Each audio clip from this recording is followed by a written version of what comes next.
marami daw pong gasoline station. Ilan kumbatsero yun? 400 plus. Mga 400 plus daw po na mga gasoline stations ang mantalang nagsara dahil daw po sila ay wala na maibenta. Yun ang sabi nila. Yun ang sabi nila.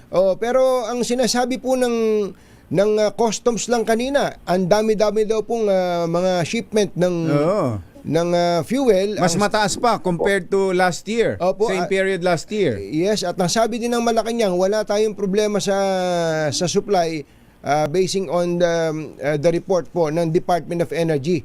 Ano po gagawin ng NBI dito? Considering baka may mga matatalino at madidiscarding mga negosyante. Well, maganda po na nakikinig ako sa inyong programa at nalaman ko na marami nagsara pero napakarami po masyado niyan at alam niyo po yung pangunahin talagang nagmo-monitor ng mga gasolinahan ang DOE in coordination with the PNP and JLG pero sa mandato naman po ng NBI under Republic Act 10867 kasama po yung sa amin na motu proprio pwede po kaming mag-initiate ng investigation, case build-up at assistan yung mga agency po na nangangailangan. Kaya salamat po at nalaman namin yan. Ako po pagdating sa opisina mamaya ay magbubuo ng team para bisitahin po yung randomly yung mga gasolinahan para tanungin po at i-check po sila kung talaga namang wala talagang supply yung gasolinahan kaya po nagsara.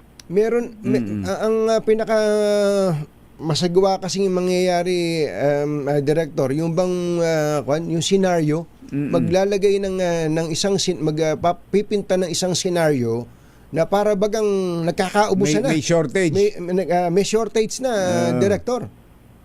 Well, tama po yan. Saka una-una po, at titingnan natin yan, yung Republic Act 7581, yung Price Act po, which is strictly prohibits hoarding and profiteering.